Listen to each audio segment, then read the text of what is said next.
You think about life. You think about what is my life going to amount to? David, I think you're 20. Are you 25 or 24 now? What are you? What age are you? It's okay. Don't worry. You are safe.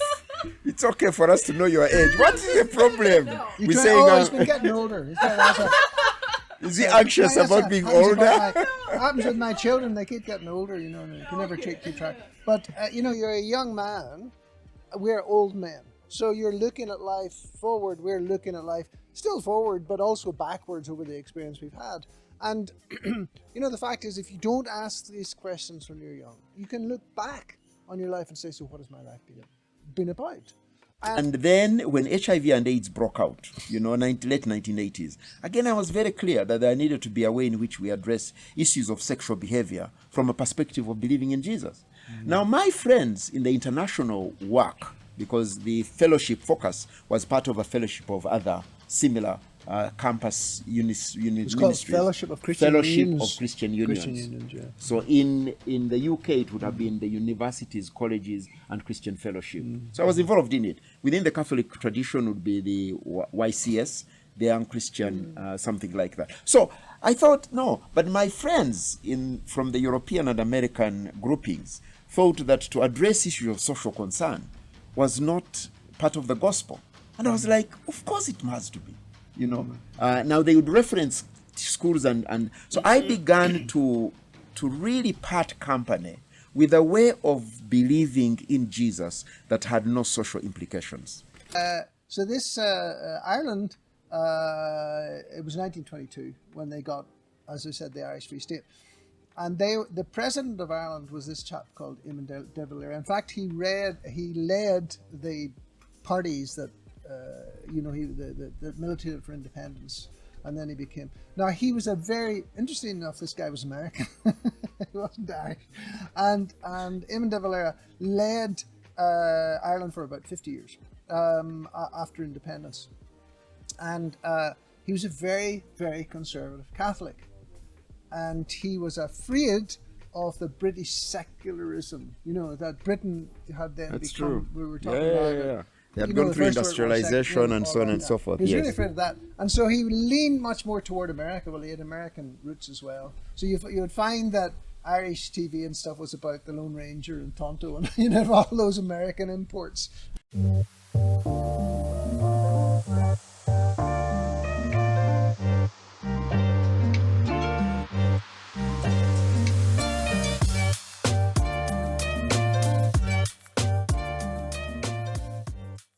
Welcome back to the Two Sages podcast. Thank you to everyone who has been following our discussions. We've made 6 months and it's a great milestone. We appreciate everyone who has shared the conversations, and we hope that they have gotten you to ask questions to improve your life and have more meaningful discussions with your friends and family. Today we are back with the Two Sages and someone younger and the first female on our podcast. So today we'll introduce Pauline, and then we'll get our usual custom of something highlight or something from the last time that we spoke, something that you've seen or experienced. Then we'll get into today's discussion. So we'll start with an introduction from Pauline. Just tell us who you are, what you do, and a highlight from probably your last week. Yeah. Hi everyone, my name is Pauline Ari. I am a baker. I am a financial analyst and consultant. My last week, the highlight was the weather has been a bit cooler. It was getting hot, yeah, so that's my favorite thing that happened last week. Wow. Getting cool, yeah. Amazing. She's obviously never been to Ireland. In the hemisphere.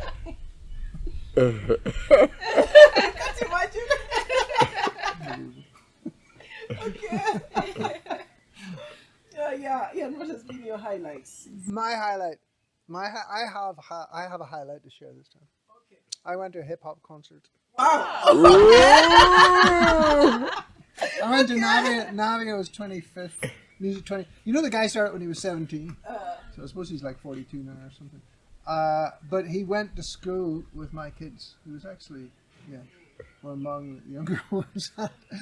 and he's Maggie Kigosi's son. His name is Danny Kigosi. Oh. So my wife heard that Danny was performing with an orchestra. So she said, yeah, we should go to that. I'm like, okay. All right, yeah, let's do that. So we got the tickets and ended up sitting, near the front. It was actually funny because Salvador, he was introducing me, looking around, and then he saw me and he went, oh, Dr. Clark. What are you doing here? So it was a real education, actually. Not really my genre of music, but I'm learning. I like understanding new things. I've been researching it and learning it. No, the biggest Did you issue. say you've been researching people? Yeah, the biggest issue we had. I'll be perfectly honest about this. There were no subtitles. I had no clue. Okay, that's great. That can be Oh, a dear. concert. I have been to concerts. Okay. I think the last one was by the saxophonist. But not really, more recently. So I have nothing to talk about in that light. Your highlights. First of all, when Pauline introduces herself, I'm like, okay, you said she's the youngest here, other than yourself. Yeah, we are young. I know. get But she's that. the first. So in my time, when we introduced ourselves, we would not really say what we do, what we are professionally qualified for. We would say who we belong to. What does that mean? We would say, I am a daughter of so and so. I am related to so and so. I still can remember meeting an old man. I was in high school, and he said, "You boy, you look so sharp and bright. Whose son are you?" So anyway, that I thought was interesting actually. No, That it's is true, actually, the way things have changed. a generational. And actually, then after that, people would introduce themselves by their position. Yes. I am Yes. so and so. I'm a vice chancellor, and or whatever appointment you've got. So I think it's an interesting conversation we could have about shifts in the sense of who I am. Identity. Yeah. Yes, as the sense of identity. who I am. I feel the larger conversation could be on community and individualism.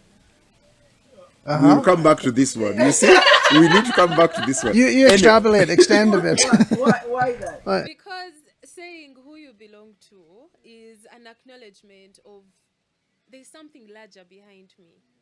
But me saying I am a baker, it's just me and just me. I have no acknowledgement of everyone who made a contribution to my journey until this point. But you see, you would have expected you to have said, I'm Pauline and I'm a financial analyst at UDB. Oh. Yeah, no, because that's your position, isn't it? It's a position. But you said I'm a baker. Because that's what, your passion? Yeah, that's my passion. So I'm keen about this because I think it's massive. Anyway, my highlight for the week, the first one was this morning. So I have lived most of last month in Nairobi and Cape Town.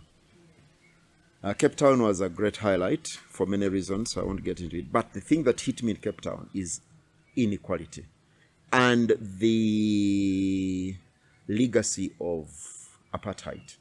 It's alive and well. I mean, I was frightened by it. So, but this morning, But sorry, if I can just chip in there. Sure. Like, I completely agree with you. There's a lot of inequality in Uganda, as we know. There's very poor people, there's very rich people. But somehow we're all mixed up through each other, because of that lack of legacy of apartheid. But in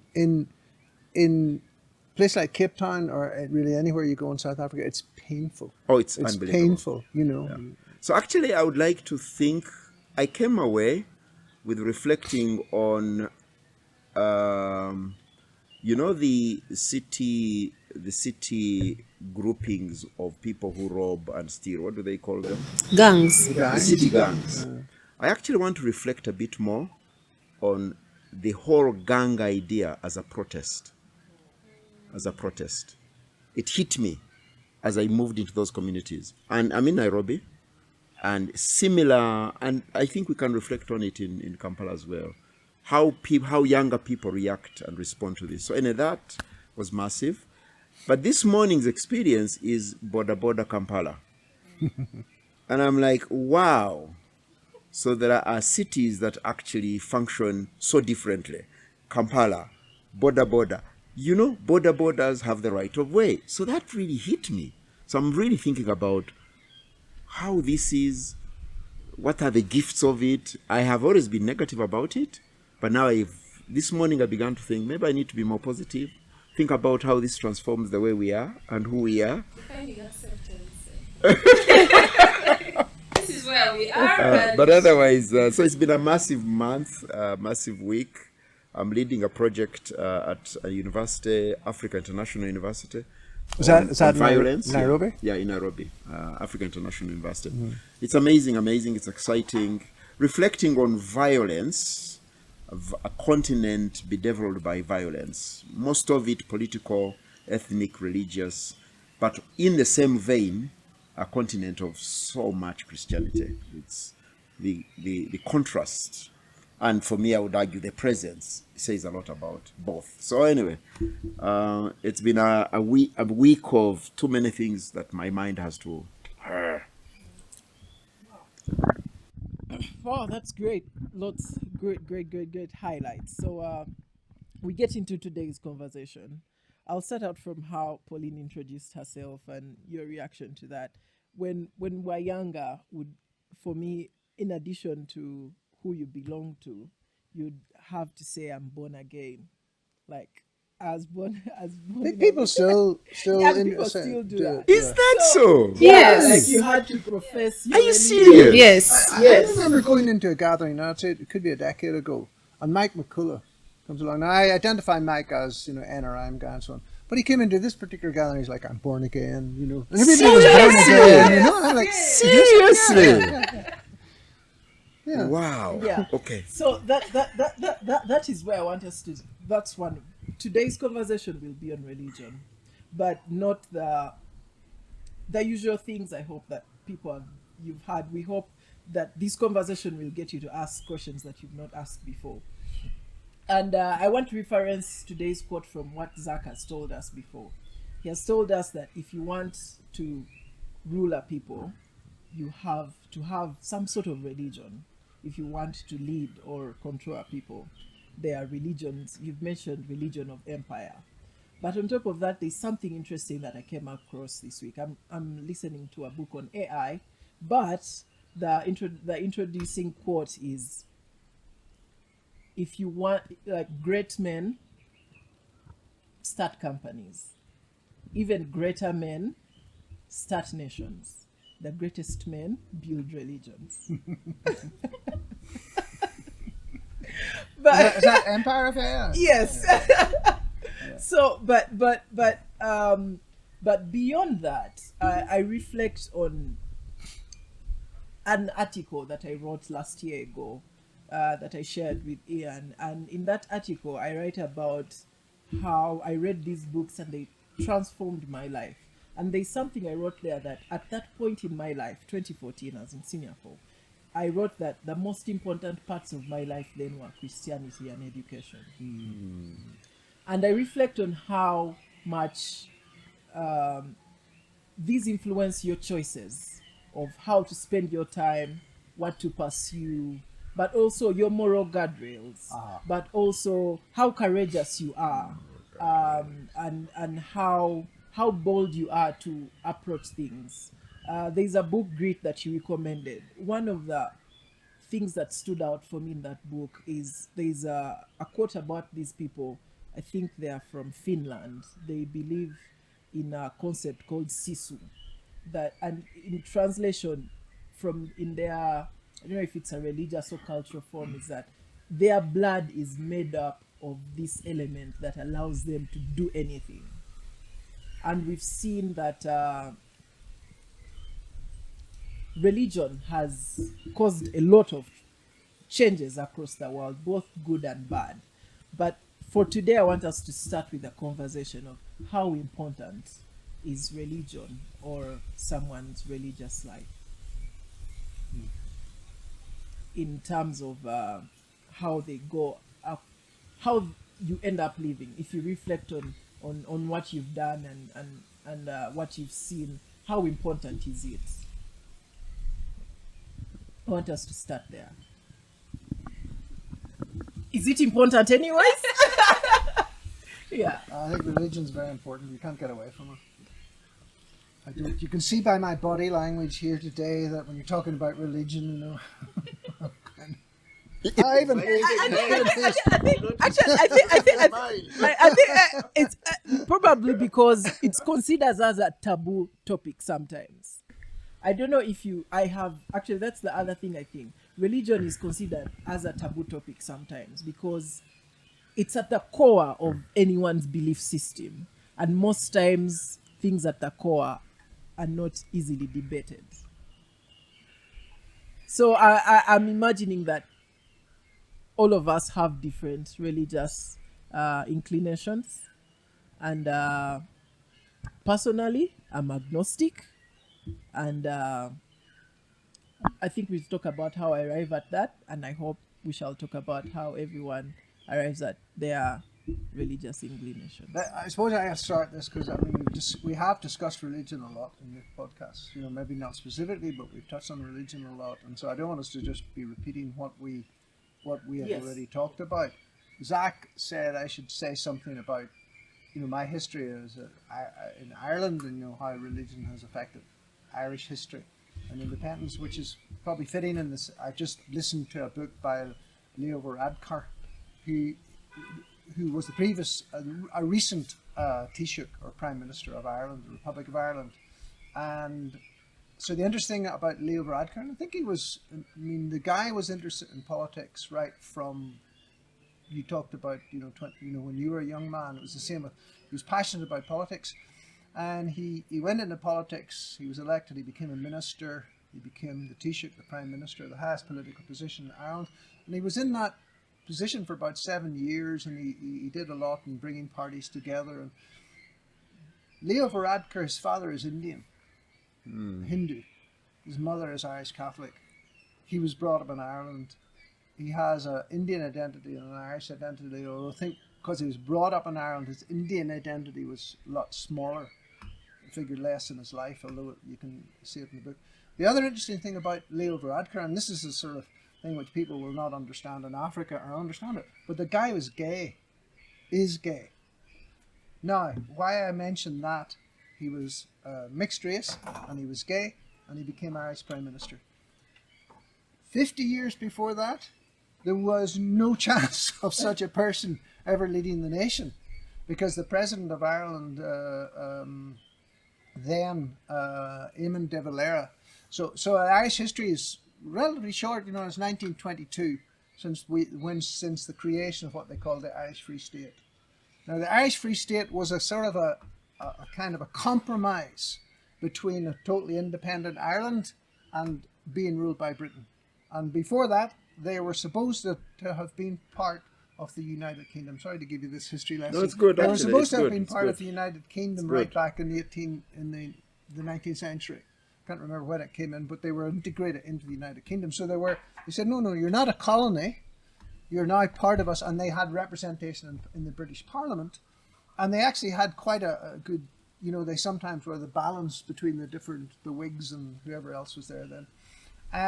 But there was a very sad, tragic episode that happened, and this brings in the religious part, where around 1847, 1849, around that time, there was the Great Irish Famine. Now, the Irish Famine was because, I'll get deeper and deeper into this, but the Irish Famine was due to the failure of the potatoes, okay, because you had this thing called potato blight. And we have it in Uganda, and it just sort of liquefies the potatoes. They look okay on the outside, then you open them and they're rotten inside. So the Irish, the English, the England part of the British Isles that existed then had about 10 million people at that time. And the Ireland part had about 8 million. Wow. So this was in 1850, around that sort of time. And due to the potato famine, the population of Ireland fell to something like 3 million. Wow. Yeah. There was about 1 million people starved to death. They literally died on the roads. There was another 1 million people went on what they called the coffin ships. A lot of them died on the way, but they became a lot of the backbone of the Irish Americans. And the population sank. Now, there's an interesting lesson for Uganda in that we have a very fertile country. And our population has risen. Do you know that in the last, since independence, since 1986, since the NRM took over. Some people like to think about it as independence, but happy Independence Day. Happy Independence Day, by the way. Happy Independence Day. I'm not talking. I'm not sure about happy independence, but let's go for it. Since 1986 could also be independence. Since 1986, the Ugandan population has grown by 320%. In that same period, the fastest growing population I could find is the Irish population, which has grown by 50%. American population has actually grown by 40% during that time, and the British population by only 20%. So we have the fastest growing population. Why can our population grow fast? Because we have food security, and because we have things like vaccines and better medical care and stuff. So our rural population is what's actually growing really fast. It's not so much in the cities. We have 75-80% rural population. Should climate change happen in a bad way to us, and should we continue that same trajectory of very rapid growth, we could get a disaster in terms of rural population, because the British at that time in 1840-1850 were all about empire. They were all about raping and pillaging and bringing in raw materials and growing an industrial base. Whereas the Irish economy was a rural economy which depended on this one crop, the potato. And when the potato failed, they starved to death. But it was also because you had a history going way back to the 16th century on Henry VIII, and when Britain changed as a result of Henry VIII's, when he became changed to Protestantism from the Catholic Church. They tried to actually make Ireland also Protestant, and what they did there was they gave away tracts of land to Protestants, people who were loyal to the crown, because they didn't trust the Catholics. The Catholics were seen to be feckless, as we said, unreliable, lazy, and not loyal to the crown. And so they tried to actually, right way back in the 16th century, put in people who would change but all they ended up doing was making absentee landlords. So all these people that they seeded into Ireland, given big tracts of land, they still had the Irish peasants, the Irish Catholic population there, and they weren't there. When the famine happened, they said, these Irish Catholics, they're no good. They're just lazy. These guys are, and they were sitting in Westminster saying this kind of thing. They're lazy. Those guys should work. And they continued to export corn because the landlords owned the land. They were the Protestants. It continued to go out to America and various places, while the population of the British Isles starved to death because they were Catholic, because of the perception of who they were as religious. So there's one of the very real stories of what happened to Ireland. And even today, our population has now risen to about 6 million. Do you know what the population of the United Kingdom, which excludes the Republic of Ireland? 67 million or something. It was a major turning point. And religion was at the heart of it. Wow. So I mean, what Ian says so much to grapple with the subject you raise. We need to talk more about religion, more honestly, because no doubt it shapes public life. It shapes histories. It shapes history. Totally and completely. And that's why every empire, everyone who wants to rule or reign, needs both a god and an economy, some money. So the two things. And that is why it's a very interesting text. You can't serve God and Mammon. The interesting thing in that text, it juxtaposes the two, God and Mammon. And that's actually to say that on the one hand, there is a certain God that is created, but also in another way, there's a way in which money is also a form of a God. And that's why capitalism itself, and I could argue. So I think that it's really, really powerful, and we need to be more honest about it. And so I appreciate this. I didn't really know the story of Irish potatoes. Yeah. You know, you come in this country and people say, what do you want? I want Irish potatoes. And I always wondered, why are they called Irish? And then I went to the UK and I said Irish potatoes. And I'm like, no, we know them as Irish potatoes because we distinguish Irish potatoes from sweet potatoes. Yeah. And I didn't know that this is also part of colonialism, that this language, Irish potatoes and sweet potatoes, it's actually imposed on us. It's a distinction that wasn't among us. But I don't know where it have came them. from, because I mean the Irish potatoes come from South America. That's where they originated. Yeah, but I think the point is, because Uganda's naming of things in the English language originates from the British.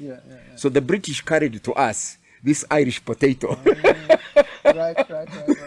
So we think, and the sweet potato. And I didn't know. So actually what we eat is very religious. It's about our beliefs. So there's no way we can, but I think a distinction, and I know you want us to come to that later, needs to be made between religion and faith. And I think sometimes I find people confuse the two, and it's not helpful. And I think that while faith is essential for all of life, we all believe in something. Our lives are grounded in a belief of something beyond us, that's bigger than us, and so on and so forth. That, I think, is faith, and a relationship with that. But religion has a form in which it's organized, it's institutionalized, it's formed, it therefore informs politics, and so on. So I think religion is essential for controlling societies, but I would say that religion is not essential for life, for me. I would say what's essential for life is faith, is ways in which you understand who you are in relationship to the wider world, in the relationship how you define the earth, in relationship how you inhabit the world. So I am very insistent. I will tell you one other reason for that is because in my own research, which as you can imagine is a lot of work I've done, is the distinction for Africans. Actually, I was amazed, and I think I've said this before, there is no equivalent word in any of the indigenous languages from sub-Saharan Africa. The more, and this word indigenous is complicated because it is indigenous to where? We all have moved from some place. But I'm thinking about Africa that is brown, and I don't like black characterization because I think there's the dark brown Africans. I think, I've done this, whether it's in Nilotic languages or the Bantu languages, we don't have an equivalent to the word religion. The most dominant word for religion is what was adopted and adapted from the Arabic, which is dini. So we all, if you cross across, will use the word dini, which is literally the Arabic for religion. And research has been done. So personally, I think I would rather we speak about faith, some other languages, spirituality. So I would say yes, faith is essential. Religion is essential for controlling, managing societies, much more control, and sometimes often abuse of power, as he has described. That's the story of colonialism, that's our story. So I think that the conception of faith is critical. We all believe in something that defines how we see the world, how we see who people are, how we relate with them. Absolutely, totally essential. I think that therefore let's have more conversations actually about faith, I would argue, rather than more about religion. When we get to the sphere of religion, so that's really where they come from. They're two entirely different things, and I believe that more and more. And as you say, religion has had a big effect on all of our lives, but your faith and who you are as an individual is important. But I want to hear from Pauline. How important is religion? Okay, I think let me first give some context before giving my opinions. I was born into an Anglican family. I was raised Anglican. But in my adolescence, it honestly started to feel, I think it had always felt that way, but I just didn't have the language for it. Quite performative. Even during my undergraduate, I endeavored, I did all the rituals, I attended all the services, I sang all the songs, yes, in search for something that felt honest, something that did not feel like I'm going to a place and I'm doing what everyone around me is doing. So after my undergraduate, I had this, it wasn't, I don't call it a radical departure from religion, because it didn't happen like I wake up one day and I say, oh, I'm done. No, I think it's something that just culminated over a number of years. But the departure gradually happened, and then for a while, identified myself as atheist. For a while. It's only now, maybe in the last 2 years, that I can recognize that I had to break away from that structured, institutionalized form of movement to find who I am in God. So I can say that now I've moved from religion through atheism, and I can say I'm agnostic. I do think faith is the more important thing to discuss than religion, because I recognize religion as a tool, something to organize people, to have them moving in the same direction. But when it comes to who you are as an individual and defining yourself, I do not think that religion has any part to play in that. I think it's more about what you believe and what you have faith in. So religion is, in my opinion, something that is completely humanly constructed. What do you believe in? Because to say you're an agnostic says, I'm not sure. You're saying I'm not denying God. I'm not, I have an open mind, if you like. To me, that's the definition of an agnostic. That's why I wanted us to go. Yeah, but I would like to know what you would. How do you define Yeah, put agnosticism? it down. I recognize that there is a God. I recognize that there are limits to how much we can know about that God. I recognize that God is part of us and part of this world. God is in the wind, in the plants, in our blood. We are made of God. But reconciling our humanity with that is celestial is, I think, what religion was supposed to achieve, to bridge that gap. That's why there's the rituals, that's why there's the seasons of fasting, the deep prayers and all that, to try and bring you closer to the part of you that is God.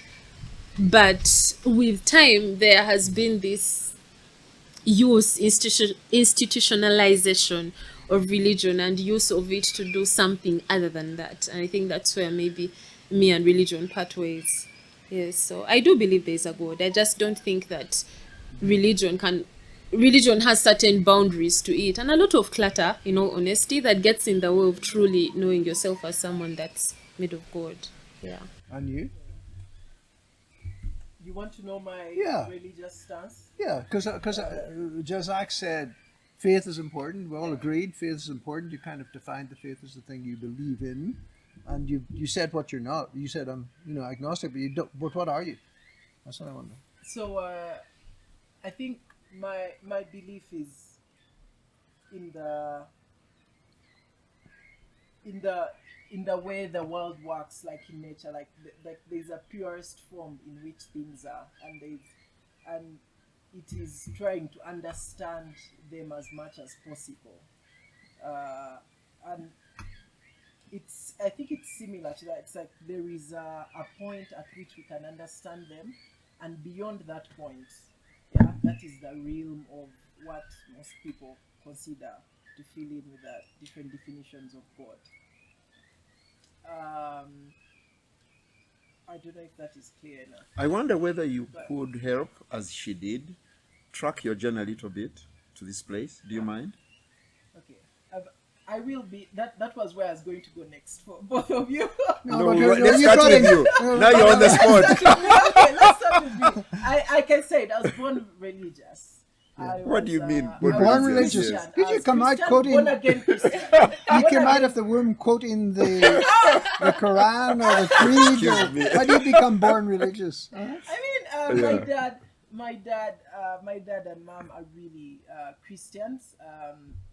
When we had just moved into the house, there's no church nearby, so our living room was a church for some point until my dad set up like a small thing outside, and then that became a church for the people, and that church is still going up to now, but they're not part of that church. What profession is your dad? He's not a pastor? No, he's not a pastor. Being a pastor profession? Please, let's continue with this story. But I can see all of you are looking at me. Like, the expert is here. No, I refuse. Anyways, so I am very Christian in school. I'm leading the church, but then I also like reading a lot because actually most of my reading was the Bible. I remember this particular gift that my father bought us sometime was this collection of books.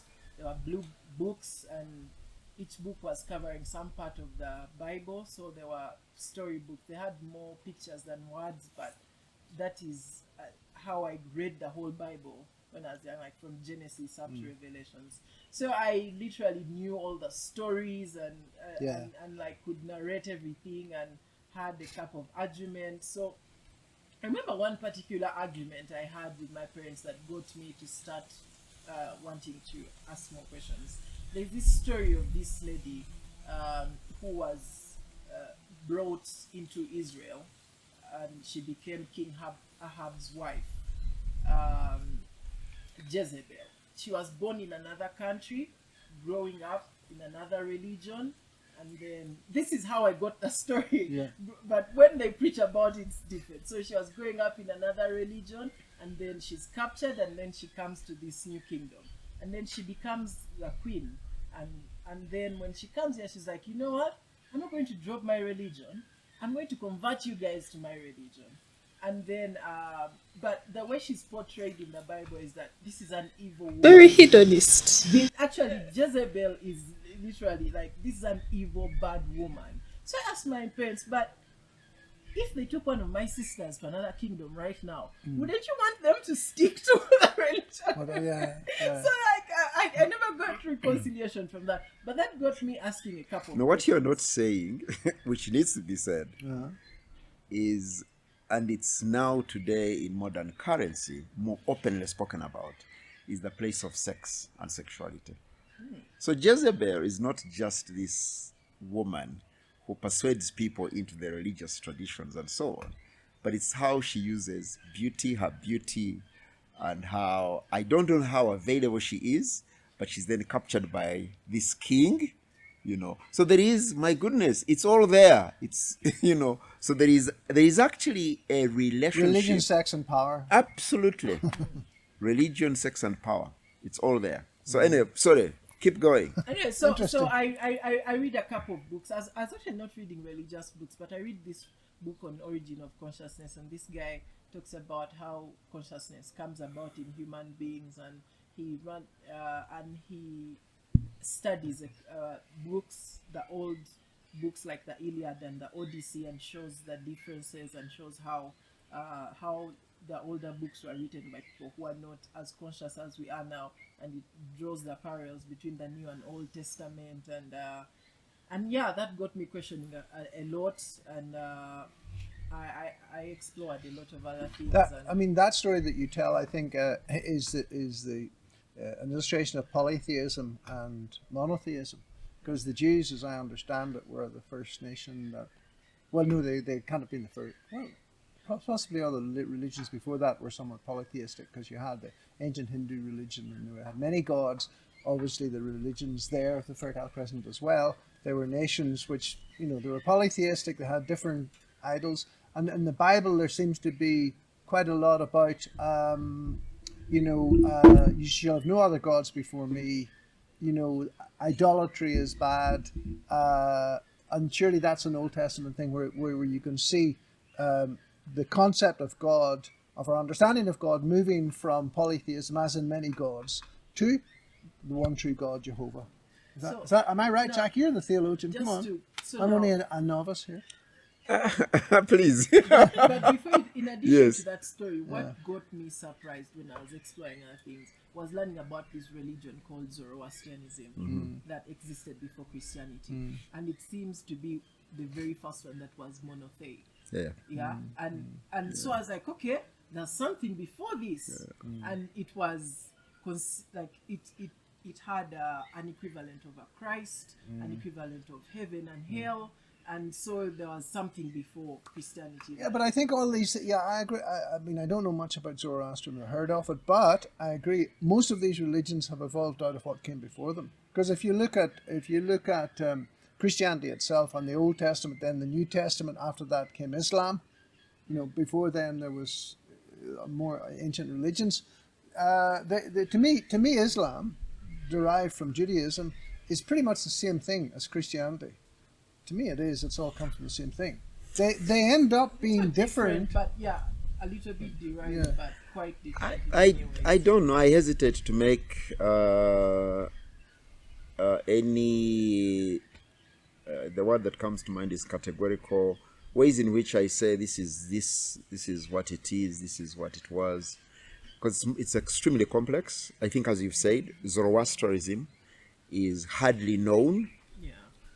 Is been depressed, and I think suppressed is the word, suppressed, as a way of understanding the history of religion. Because we speak English, our learning is the European languages, so our learning is shaped by our European domination and the English language.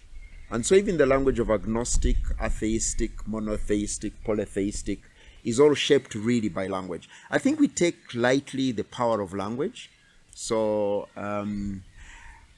back to which I wish we could do a lot more now, and I hope that your generation will do that, because my generation believed in this suppression of our past, this idea of deleting our past, replacing it with the new, the modern, that's fresher, that's more wonderful, including religion.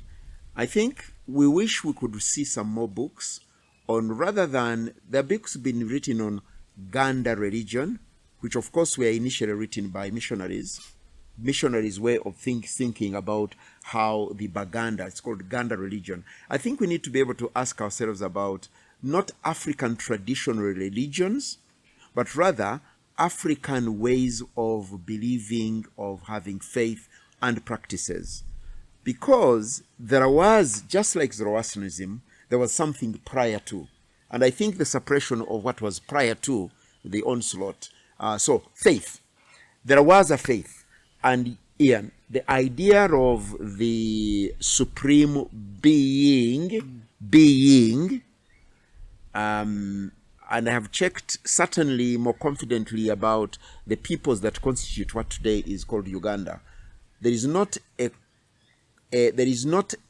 ethnic group, and I use the word ethnic decidedly, because tribe is also an imposition upon us, tribes. There are no ethnic groups that didn't have a conception of an idea of a supreme being.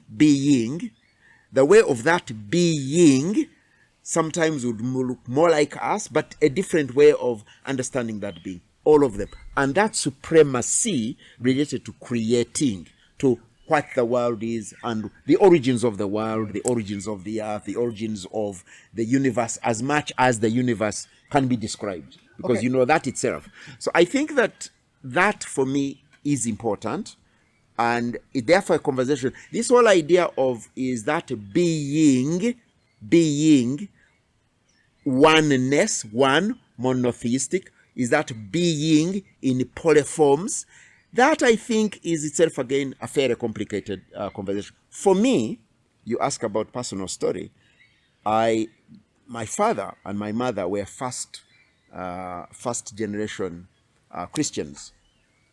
And therefore... part of the East African revival. And then, first generation Christians, in other words, they were the first. My father has an encounter with the very first missionaries, you know. And therefore, my father is the first one to be baptized, together with it, brought in by his uncle, you know. And my great-grand-uncle, you know, my grand-uncle, who was my father's uncle, is the one who then socializes him into and takes him to school. So that time, school, religion were all involved into this one thing. But then, absolutely right, Ian, the East African revival, movement in 1936, 1930, it begins in 1920s and reaches Western Uganda in the 1930s. And my father is a catechumen, is training for becoming a church teacher in 1936.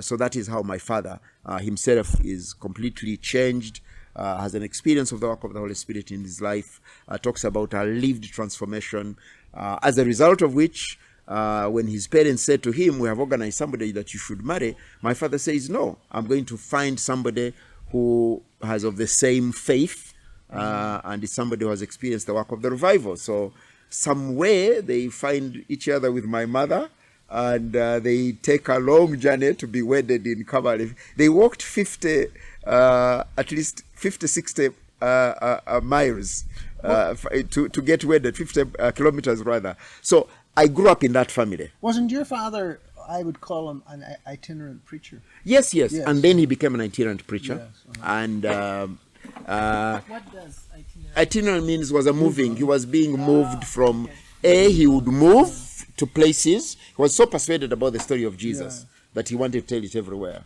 And confession be made, I am so persuaded about the story of Jesus of Nazareth. I tell it anywhere and everywhere. I'm very persuaded, as that is a story that helps us make sense of the world, make sense of our histories, and all our histories, I would argue. So anyway, back to my story. Yes. Well, I want to come in because I want to bring it back. I actually want to bring this back to Irish history as well, and to build on your point that if you look back at ancient religions, they evolved, they moved. You know, you don't know what preceded, what was it. We haven't a lot of information about what we have in terms of African religion going back pre-Christianity. We have some information, but we don't know how far it goes back. But what we do know is these religions evolved. I want to say something as well in modern day. So, do you mind if we say, if we now begin to really be more true to them, maybe call them faith traditions rather than religions? Because there was no religion here. There were no religion. The European came and baptized them religion. But I would like to argue that one of the things we must deconstruct is reject that. All right. And so call it by our name. It's a faith tradition. Okay, fine. There are different faith traditions. All right, great. Okay. No, but the reason I'm saying this, Ian, is part of what we must work through ourselves in conversations like this. Because if we don't learn to change language, you know, and so my people didn't have a religion. And that's the reason why within African traditional faiths and beliefs and practices, they never wanted to convert anybody to anything. There was no idea of they didn't mission. proselytize. They didn't. All right. Anyway, look, let's not get into the theology of it. I wanted to go back to my story about Ireland. Yes, please do. But also your story to how your faith is now. Let me come back to that. Let me finish this while it's in my head. This train of thoughts in my head. And then also come to my faith. I started off...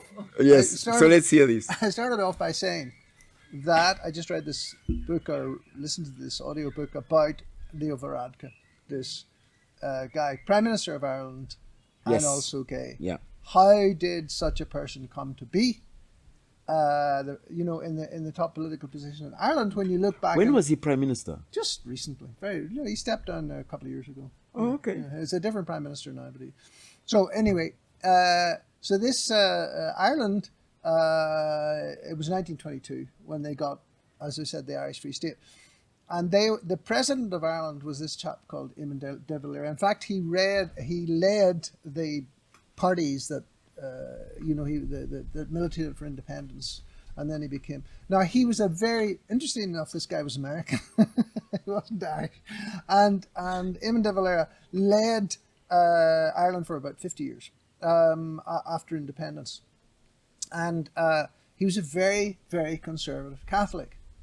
And he was afraid of the British secularism, that Britain had then That's become, true. we were talking about it. Yeah. They had gone through industrialization and so on and so forth. He was really afraid of that. And so he leaned much more toward America. Well, he had American roots as well. So you would find that Irish TV and stuff was about the Lone Ranger and Tonto and all those American imports. And he kept away from Britain. The result of his conservative Catholic views was that Ireland stayed a very closed Catholic country for many, many years, right into the 70s, from 1922. And there was no way you would have had an openly gay prime minister.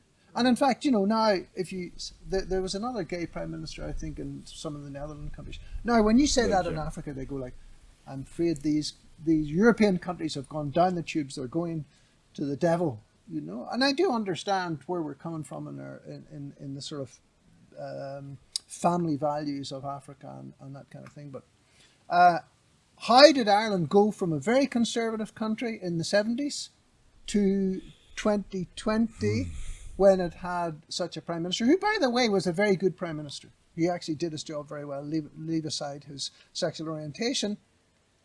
It was because the religion changed. Because the Catholic Church was involved in many scandals, and especially two particular ones. One where the unmarried mothers were taken into, it was a very great shame in those days if a girl got pregnant before marriage. And so the Catholic Church wouldn't allow family planning, but at the same time, when these girls got pregnant, they would take them into these homes, and they were honestly very badly looked after and even abused. And many of the babies died, and some of them were just put into septic tanks and buried in unmarked graves and so on. And the second thing was these girls were then put to work like slaves in what they called the laundries and so on. This was all run by the Catholic Church, and this was all seen as, because it was a shame. The shame was always on the girls, not the guy that got them pregnant. These were fallen women, and they were seen as, they were othered, and they were able to be abused in that way. This began to come out in the 90s and even still coming out today. So the Catholic Church went from a mono, like an organ. It was such a powerful entity within the state to just losing respect. But what happened? Because my daughter, who was brought up a Protestant, but I suppose she married a Catholic now, she's probably in, and they brought their children up in the Catholic Church. And her husband, they're not they're not into the Catholic religion. But what has happened now, there's been a transmutation of the Catholic religion from a powerful religion that dictated and the priests were very powerful to a cultural phenomenon. So it is now, you take your kids to be confirmed. A lot of the churches, the Catholics still involved in the schools and so on. So it's just a cultural thing now. There's no sense that it controls you. It doesn't, you make your own faith. And that's that, and they've had referendums. There was no family planning allowed because of the Catholic Church. There was no abortions allowed. That's all changed now in the last few years. And I think religion, therefore, you see it changing a lot. And so you look at religion in Uganda, and you look at your experience, Pauline, and you say, I came up in this, and then I looked at it and said, what's this about? And you see it changing from generation to generation. I do not know. Well, I think that, I agree that while we may be in a position right now where religion doesn't necessarily control someone to the extent that we used to see, I think that people still engage in religion for the benefit of community. To have a place where you go and everyone is on the same thing, you're all on the same page, you want to assume it's a safe space for your children. There are all these, well, I call them rituals or rites of passage, the communion, the baptism, marriage. There are all these life events that your children get to share with other children. I think that when you are existing outside a religion, if you do not have a place where you go to once a week to meet like-minded people, then there's a lot of effort that you have to put in on your part to find community outside, because religion offers that to people. And I think it's one of the great things that religion does. Its benefits, I agree. I think that there's actually a conversation, and it's not recent, it's all over, in the history of quote-unquote Christianity, in which there's been a big conversation on, is it possible to be Christian without being religious? And Dietrich Bonhoeffer, in grappling with the abuse of Christianity, and the fact that and this is important for today, and I would actually want to come back to you on what are those things within your own life story that moved you away from religion.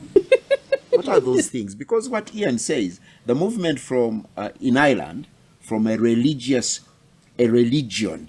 Catholicism, and the way it was structured, to now Catholicism becoming a culture and not necessarily defining belief. That's very interesting, that Catholicism, in as far as he's described it, doesn't seem to define belief, but it defines practice, behavior. So remember in my last conversation with us, I talked about the three key things: belief, belonging, and behavior. Belief, belonging, and behavior.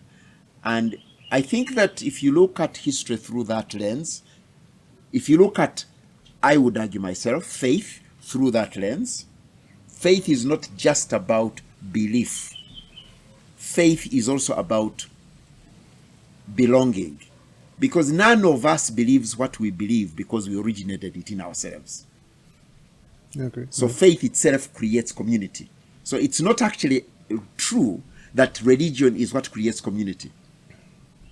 I think there is a way in which faith. So if you go on, and that's why the word community now is very interesting.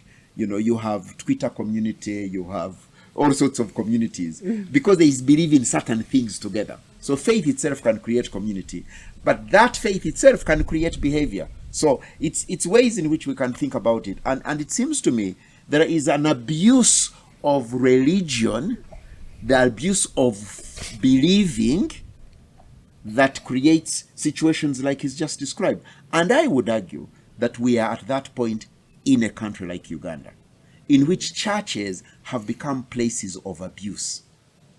That was where I wanted the So conversation to go after. and that for me is my story to some degree, and I can share it. Yeah. So I come into, so I grew up, now as I look back, I would honestly say that my father and mother were people of faith, deep faith. There was not a departure from Imana. Imana is God that they would have heard about, not from the missionaries, but from the traditional practices and ways of, my grandmother was a herbalist, a known herbalist, and thanks be to God, she passed on that to one of my elder brothers, and it's something that we are very, and she was a herbalist, but she then became baptized, and so, the whole idea of a faith tradition, a way of understanding Jesus. So in secondary school, I had my way as a teenager, into amazing youthful carousing that confused me for 3 years. And I returned to a deeper faith in Jesus, recommitted my life at the age of 18 in Tare school. In other words, there was not a time in my life when Jesus wasn't a factor in how I lived, as far as I can tell. But the more deliberate was 1972. From that time, involved in Scripture Union, involved in Christian Union groups. But as time is going by, I am questioning about the implications of this idea of who Jesus is in how I live in the world. And I was very active in the revival movement. And it made sense to me because it broke barriers. There was no tribalism within this way of believing. The first intermarriages that I could see, intermarriages between, one of the people to speak about he's still alive, is Mr. Kabaza, who I think was one of the first Banyankore to marry a Muganda from, so these kinds of intermarriages that were not known, eating food. In other words, I believed that your faith transforms how you see the world, how you relate with other people in the world. And I saw that. When 1980s, and did you come to Uganda in the 80s or 90s? No, 80s, 88. So 1980s, yeah. I became a leader in what is called the Fellowship of Christian Unions. And the war in Luwero had broken out. And I was gutted by it, and I was involved in some relief work. We were actually the first organization to develop indigenous relief efforts to feed people, clothe people in Luwero. Were you at university at that time? Huh? Were you at university then? No, at that time I was the leader of Focus Okay. Uganda. Oh, okay. So I got involved in it. And then when HIV and AIDS broke out, late 1980s, again I was very clear that there needed to be a way in which we address issues of sexual behavior from a perspective of believing in Jesus. Now my friends in the international work, because the fellowship Focus was part of a fellowship of other similar campus It's ministries. called Fellowship of Christian Unions. Christian Unions. Christian Unions, yeah. So in the UK, it would have been the universities, colleges, and Christian fellowship. So I was involved in it. Within the Catholic tradition would be the YCS, the Young Christian, something like that. So I thought, no, but my friends from the European and American groupings thought that to address issues of social concern was not part of the gospel. And I was like, of course it must be. Now they would reference schools and so I began to really part company with a way of believing in Jesus that had no social implications. And that was cemented much stronger as a bishop in the city of Kampala. And I was shocked. And being as a bishop, it hit me how it was very easy for religious leadership, people in charge of religious institutions, to be co-opted by political power. Be co-opted by political power and therefore become accomplices in abuse. And it hit me. And that's why I, in one sense, decided to take an early retirement from serving as a bishop in the city of Kampala to really focus on the work of social justice, because I believed that's what Jesus calls us to be in the world. So, therefore, I take lightly, you asked me, was it here, about being a bishop, and I said, it's the least important thing to me. Because to be a bishop is to be part of a religious structure that has occupied political power, that really has been part of the abuse of our societies in this. And I acknowledge that. But I also realize that human beings are social beings. We associate. We must find a way we associate. So I choose how we associate. And so I decenter religion. I decenter churchianity, as I like to call it, but I want to center a way of engaging with others. My faith makes connections. So it's not, I think that there's also a challenge to just locating faith at the individual level, because I think that that's also challenging, because faiths create communities, ways in which we engage with the world. That's my story. So I'm here, passionate about the story of Jesus of Nazareth, because I believe it defines ways in which we seek and understand, relate with God and the world and so on, and our history. There is nothing in the story of Jesus that tells me to renege or denounce my history, my Africanness, that I celebrate, and my connection with my brother here, all that is part of my story, as I say. And I appreciate your journey there, and appreciate the evolution of what you've come through, because I think that's the same for us all. There is a development of thinking as we go through our journey of spirituality or of faith or doubting, and religion is a part of that. I liked what you said about community, because I think that, as you say, there's all kinds of communities. You said the Twitter community. Unfortunately, now we have they're supposedly online communities, but I know. Come on. Yeah, it's a falsehood. It's terrible, actually. Yeah, but they share something. Please, don't. But the problem is, some of these communities, they bring out the very worst in people. That is true. That's the problem. That too is true. We're not bringing out the best in human beings. Whereas, if you when I think of some of the sort of church groups, small home groups and stuff. I remember one of the first home groups I went to when we came to Kampala. I came to Kampala in the 90s, so this must be around 94 or something like that. And it was people like Andrew Kasirie, Susan Zabirwa, our friend Justice Julia Sebatinde, who's now distinguishing herself internationally, or maybe, I don't know, what do you call it? She's becoming infamous in her views. But it was a home group which was real. And people actually did share. It was a community, and as white people coming into this Ugandan community, it was very nice for us to be part of a community, which was a church. Now we went to. I didn't know you were part of KPC for a while. Yeah, I know. I didn't know. We're part of KPC, and I liked some of the things about KPC, but then on the other hand, I couldn't stand a lot of it. Which was what I liked was it actually made young people aspirational. So young people did aspire to move. To better themselves. One of the things that I want to say about Christianity or Islam or some of the great faiths is that I think they instill good values, and by that I don't mean an emphasis on about sexuality or something like that. I just mean things like honesty, integrity, hopefully, ethics, work ethic, blah blah blah, that kind of thing. Because I think if we lose those values in the community of Uganda, and sometimes we're in danger of doing that.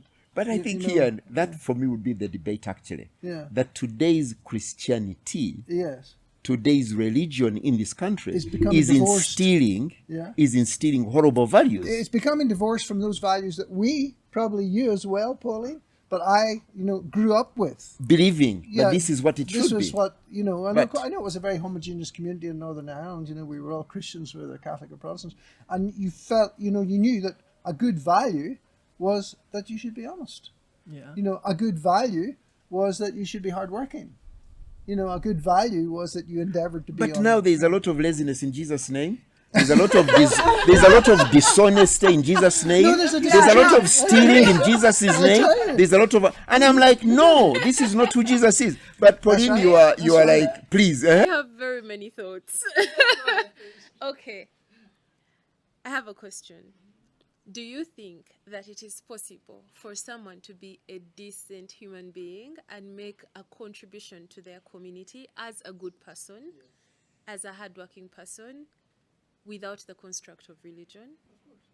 Okay, so we can establish that. I think I want to just clarify for myself that it is possible indeed without a religious construct, institutionalized, but I think that person is anchored in a way of seeing the world, is anchored in a way of understanding the world that gives them that strength to live and relate with the world in the way they do. Okay.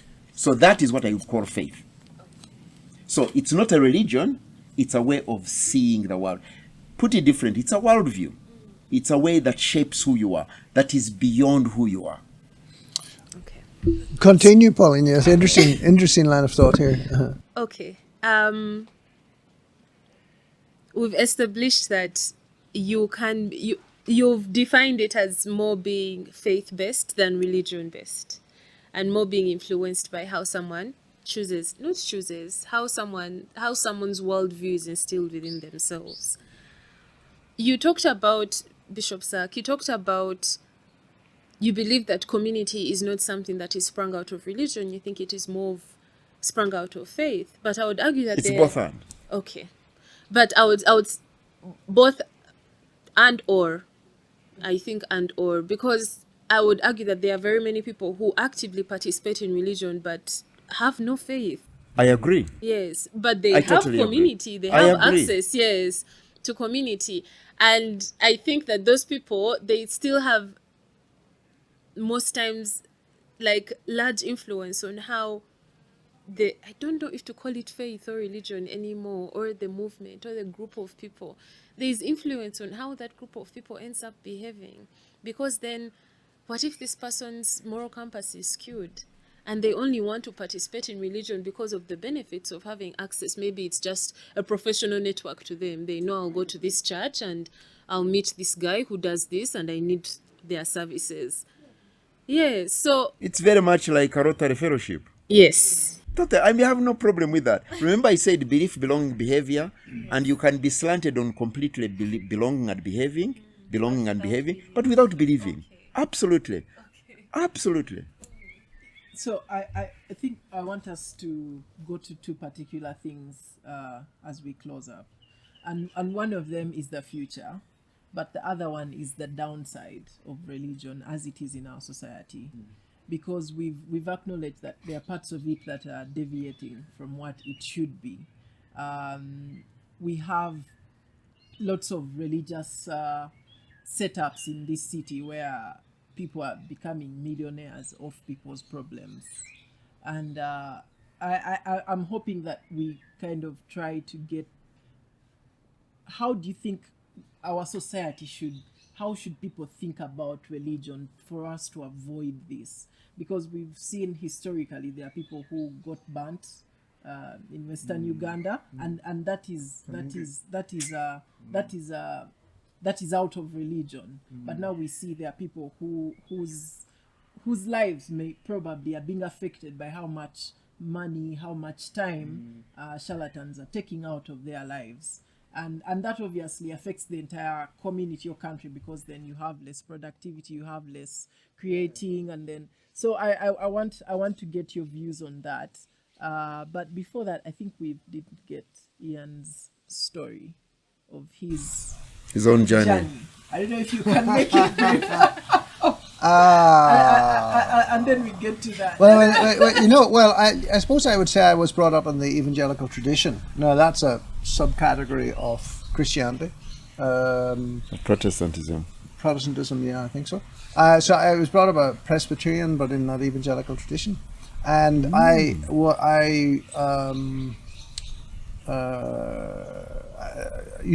a teenager and stuff like that, I was like, come on, this stuff is all stupid. And, let's get rid of that.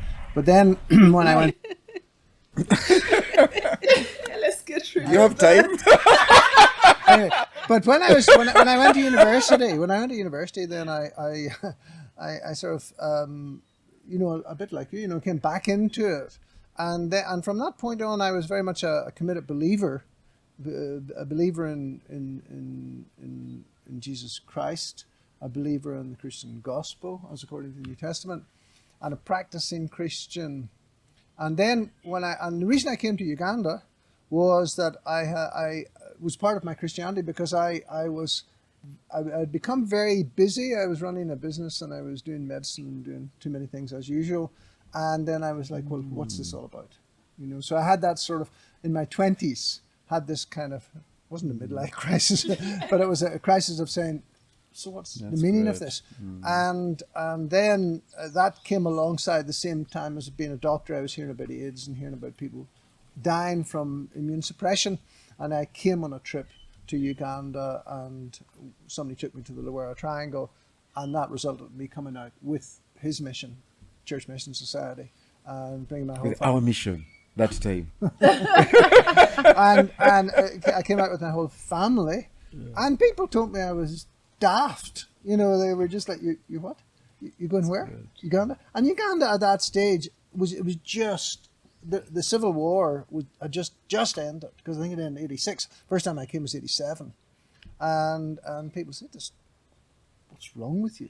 Because I was in this very stable middle class society and so on, and I can tell you, living for 6 years, 5 to 6 years, living in Lero in the midst of the HIV epidemic. That's when I wrote after that I wrote the book The Man with the Key Is Gone. The emotional intensity of losing friends, losing patients, of course, all the time, dealing with an incurable disease, dealing with that was like incredibly emotional, and I was often the pastor then as well. Okay, and I must say that I would still feel like the lessons of Jesus Christ in terms of what he moved through in poverty, and so much. He was healing the sick. I know it's all kind of now like nice Bible stories. He raised somebody from the dead, but he was dealing with these terrible issues. The story of is it the Marys and Lazarus and stuff like that, where it talks about Jesus wept.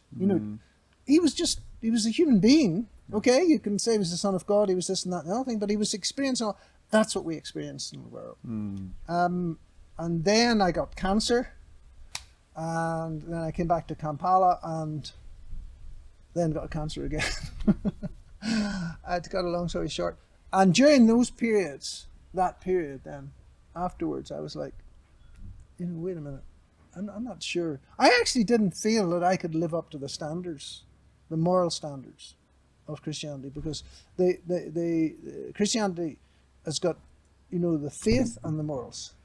So you have the aspect of where you should not be a hypocrite, and what we have in Uganda now, people just set aside all those things, and I believe in Jesus, I'm going to heaven, and they can do whatever they want, kind of thing. And I actually got to a point where I felt I couldn't, I just couldn't, manage the moral standards. I was having doubts, and I said, let me, hold it. As I said, we KPC, you had these churches that were great. I loved the people, but the teaching and the belief was so thin. It was so like, really? I should say that is one of the things that I also realized, because I was reading these things and thinking about them, and then I go to church and it's like, are you sure you read that? I read it, and that is not what it's about. Yeah. Like I also felt like So thin. it's intellectually damning to some extent. So I sort of thought, I'm certainly not going to just adhere to a religion, even if that's how I was brought up and I was a strong believer. Let me examine this whole thing, which I've been doing ever since. And that's why I would still say I'm a seeker after truth. And I believe, you were saying you believe in God. Yes, I would say I believe in, maybe people would say I'm a humanist. I believe in the purposefulness of life. I believe that we have, if we don't have a meaningfulness in our lives, no matter what it is, then what, So, so I think, I don't know what my faith is at the present time, but it is certainly to impact humanity and, in more concrete terms, to help to develop this country, and even more concrete terms, to be someone who can be a positive influence for other human beings, for other people, young people like yourself. That's purposefulness for me. Now, in the midst of that, I find the teachings of Jesus, they still apply. They're just so real and important. And when you read the Gospels, but when I read some other parts, it just becomes a theology. I don't really like St. Paul. I think he loves St. Paul. Talk for yourself. Talk for yourself. I just want to allow me to. You see what Ian has shared, that he's pursuing purpose. That was one of the light bulbs for me. I had never been in church and gotten a direction that, what's the most important thing in your life is to find your life's work. Exactly. And I found that, I think that is one of the most important things for our society. You put your finger on it.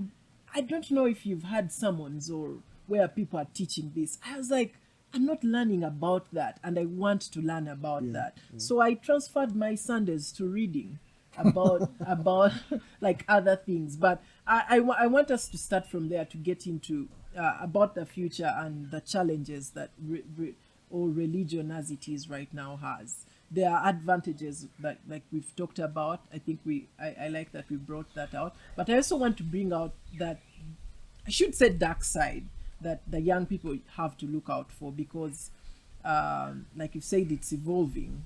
The young people are taking up what it is now, and definitely will define what it will be then.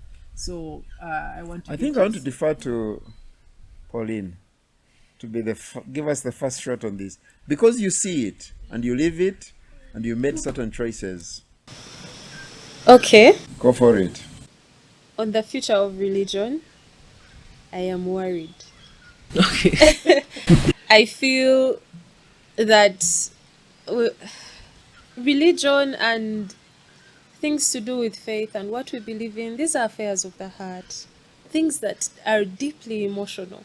So it's very easy for someone to, maybe easy or difficult, I guess depending on the kind of person that you are, for someone to take a psychological hold on you.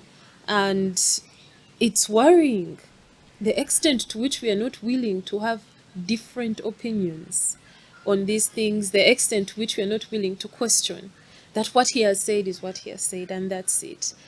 And I feel that if we are to really sustainably build community, then these conversations have to happen more. We cannot run from the topic. We can't. That's not how it is supposed to be. We're supposed to have debates and deep conversations and honest. You began your introduction today, Bishop Zach, by talking about being honest about this. What do we truly feel? What do we truly think? What do we truly believe in? And can we just have spaces where we can have those conversations? Yeah. Yeah, so just because of my holding very lightly, even my positioning in the religion of Christianity, I actually these days would prefer not to be addressed Bishop Zach, Bishop Zach. I actually would prefer, no, don't be sorry, it's how people think. call you Muzee what? Zach is good. call I'm you an El- older man. Elder Zach. Yeah, no, Muzee. I like this thing, Muzee. Yeah, I'm a Muzee. The reason is this. I think, again, as I say to you, my sense of identity is less my positioning in the religious infrastructure of this country. And one of the main reasons is actually I live a life of renouncing it because I don't want to associate with the ways in which Christianity is seen. Everything you've described. And I would even, for me, be more bold and say to you, the younger generation, please watch out for the charlatans. They come as bishops, they come as pastors, they quote the Bible, they say in Jesus' name, they are organizing overnights, they are organizing prayer assemblies, they are the people who immediately say to you, if you want a job, if you want a wife, if you want the future, come to me, I will pray for you. Run away from them. Because that's not how God intended the world to be. You know, we have minds.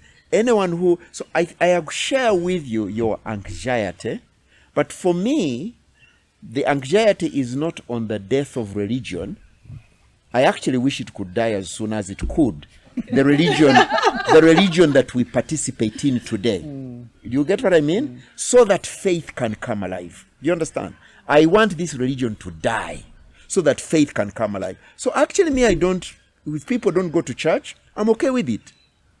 Because churches are no longer places that tell people how to live an honorable life, be honest, be hardworking, build better communities. The point that Ian makes. I think that's what Jesus tells us. By the way, I think that's what Paul tells us, but I think that we misinterpreted Paul and made Paul a moralist, made Paul a theologian of justification and so on. I don't think that's what Paul was. So I think we also have to be wary and concerned about the way in which we have been told to read the Bible. I think the way we've been told to read the Bible is to control it. So on the one hand, I am as anxious as you that there is more abuse happening and there are more younger people submitting themselves to that abuse. There are already families destroyed and so on. That worries me. But I'm also gratified that there are younger people like you that are questioning and are not denying there is no value in faith. And you're simply saying, so what does faith mean? What is the subject, not the object, the subject? And the two are different. Because we are talking about relationship. So yes, these are the conversations I want to be part of. So on that hand, I am actually encouraged that these conversations are becoming mainstreamed and that the power of the bishop, the apostle is being questioned. I think this is a great day. But I agree with you. And I think one of the things I would be concerned about Uganda is you have this layer of religion, which everybody used to go to church, or still maybe a lot of the people do. And as you say, these new prophets and so on, big followings going there. But then on the other hand, you have people they don't really have the community of the church. They don't believe in it. They have the community of alcohol, or they have the community of football or whatever, or the community of the bars, business and the bars. And we mentioned you can't serve God and Mammon. So you sort of sometimes, people will sometimes say, you see, because you abandoned religion, then you've got in trouble and you're going to hell. But the fact of the matter is, we need to, it shouldn't be just a black hole where people don't have any moral values, where people just worship money at any cost, any price, at any compromise. That's what we if you look at Uganda today, our problem with what we call corruption, this nebulous corruption thing, comes to individuals who are prepared to compromise to get some extra money. And that is against the morals of what is taught in Christianity and of people who would have true faith and want the best for the development of their country. But we seem to have a black hole. So religion is not supplying what it should be supplying. It's doing all this talking, and promising and praying and all that. But where's the soul of the community of Ugandans who say, we'll make this a great nation. We'll make this a great nation when we have the moral fiber to do it, and to actually then have the communities, that are going to be prepared to discuss these issues and be able to, have, the identity that you have and think the thoughts that you have. And that's obviously one purpose of this podcast, is to get people thinking. But it really is something that we need to have people who say, what is my purpose in life? That was one of the questions I asked myself when I was 15 or 14 years old. Wow. Like you. But, our purpose in life isn't just to grab money and, be thieves or talk or support Liverpool or whatever. You mentioned Liverpool. No. Deeper purposes. Yeah. I think, let me just really reinforce what Ian says, which was the other thing I wanted to say. And thanks, Ian, you've brought it to mind. My other call would therefore be, can we reflect and rethink how we gather together in the name of faith? Because I think my plea is not abandon gathering together. And I think what Ian has pointed out, we still need to gather together and find a greater purpose that gathers us. And I would certainly say, for me, that greater purpose is who Jesus is, and I believe active by the work of the Holy Spirit. So I would plead with any one of those who still take seriously the story of Jesus in the New Testament, can you rethink how you gather? The gathering and how that gathering happens. Because I agree with you, we are not abandoning gathering in the name of faith. I think we need to abandon the way gatherings are happening that are controlling. But yes, the black hole is a terrible place to go, because there are many who abandon that and then go into alcoholism. And substance abuse is big, is very, very big in the next generation. And the dark holes of business are also very big. So no, I am pleading for, can we find a different way of gathering, so that rather than, and bear with me, David, rather than just retreating to your own bedroom to read your own books, can you find ways in which you retreat together with others who are like-minded? And those of us who have a deeper faith and relationship with Jesus, can we find a way in which we gather that subverts today's way of being church? Because the way of being church today is really not a witness to the story of Jesus. Can we find that way of gathering afresh and thinking together? And absolutely, I think I'm amazed at how many, this actually has surprised me a lot, how many men from our churches in Kampala find Rotary as their primary space of gathering. Yes, they love Rotary more than they love Sunday church worship on whatever. It is true. Yeah, and it's a social space, but it's finding the whole question of purpose. Because church has become a place that... So, yes, the question of purpose. And I would say that for me, to anchor that idea of purpose, in a way we imagine the supreme, the transcendent, who, and that's, as I would say, I've said, is what the story of Jesus is for me. Anyway, so I thought that you make a point. We must avoid the black hole. Are we winding up? I don't know how, do you have time for a question, the last one? Well, we've got time, but we've got time. I don't know if the people listening to it have got time or not. we shall have a way of crafting. Okay, fine. So if you have time, there are two things I want us to touch on. One is that people go to church and to the prophets when life has become hard. And it's like, I've failed to break through with my career, or like, what are things people yeah, I can't find a husband, I can't find a wife, I can't find a work, like I'm seeing, I can't give birth. Like all these problems. Yeah. And Challenges of life. Those are the things that people are going to church for. or I'm failing to go and all that. It's the same issue as witchcraft. That's why you go to witchcraft.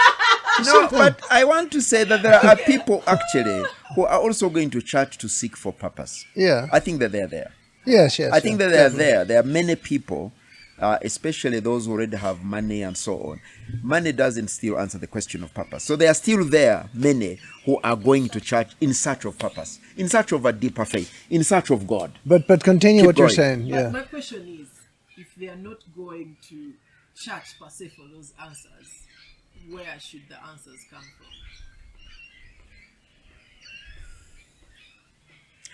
For me, I'm fairly clear that one of the reasons why this is happening in our countries is the failure of governance. Those who are entrusted with the power to distribute, it's about economics, it's about the political economy of a country. And I think we renege the responsibility of citizenship and holding those accountable. I liked the way Ian described the story of Ireland. If Ian tells you the story of Ireland's economy now, so we are where we are because economies have failed, because politics has failed, because the governance of our societies are how they are. So, frankly, for me, I want to call upon you to take charge. Be concerned how your taxes are managed. Because one of the reasons why many of these Western societies don't need the religious God, and I'm very clear, the religious God. The reason for the thriving of atheism, they no longer need this religious God because they no longer need props. The economy works, the medical care works, education works. You don't have to pray to take your children to school. There is an education system that works. The taxes have been distributed in ways in which you'll go to school. You're not going to have to pray for a miracle to get a job.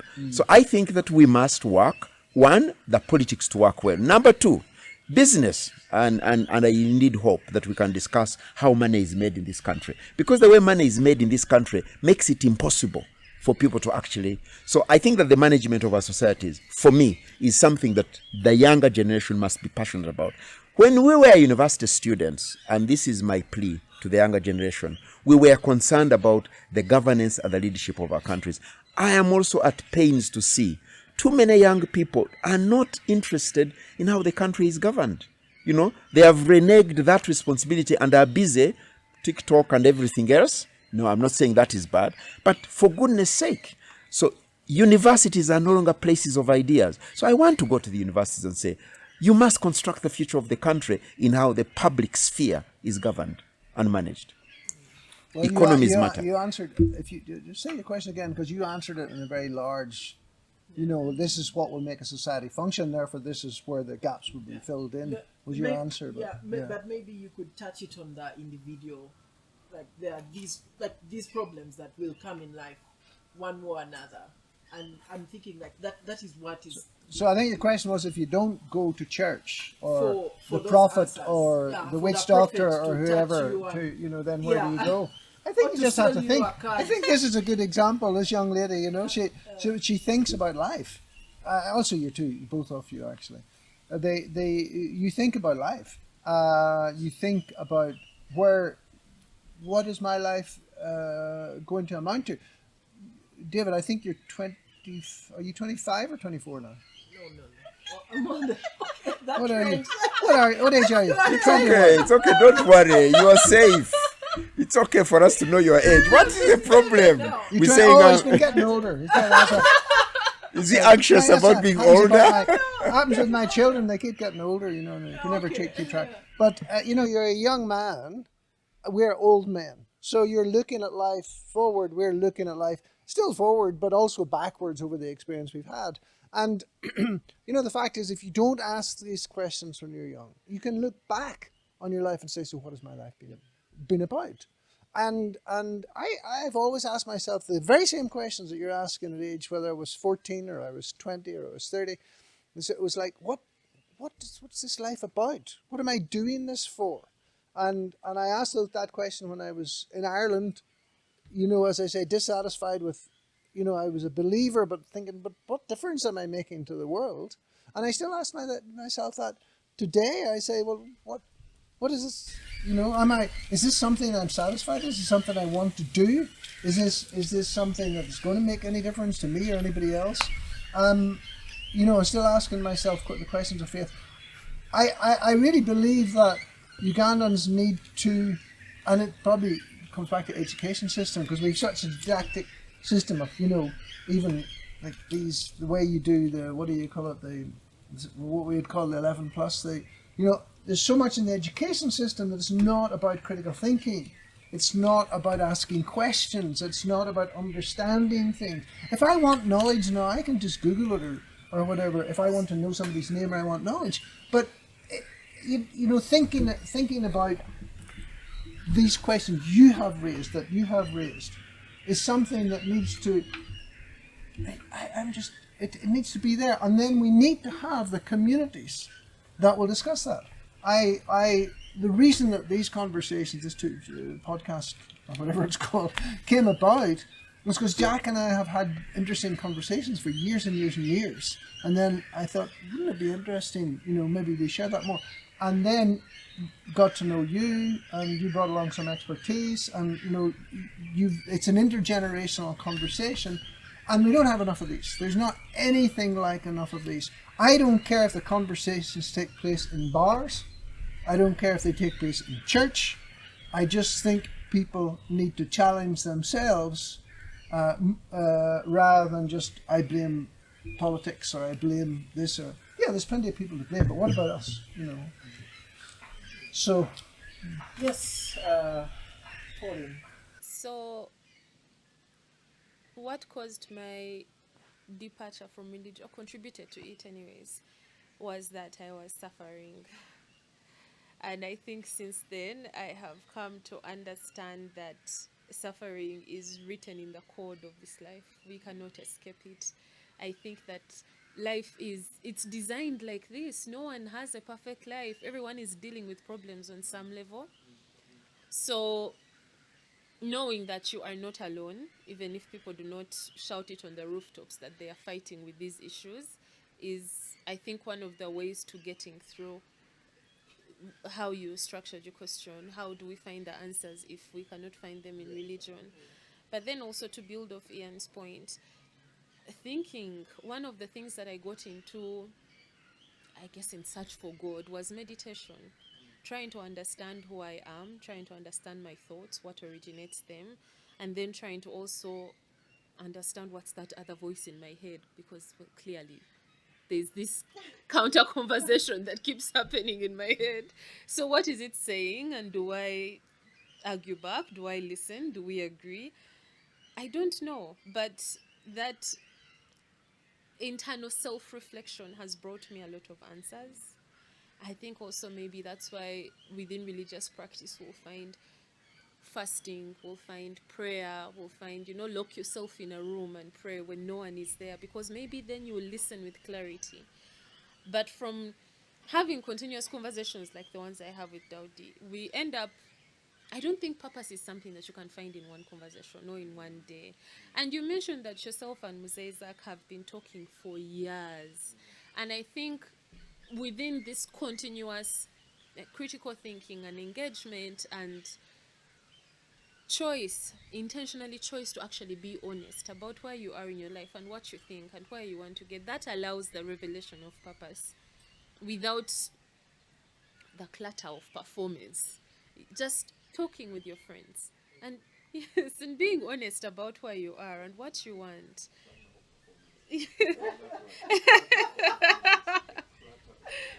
Yes.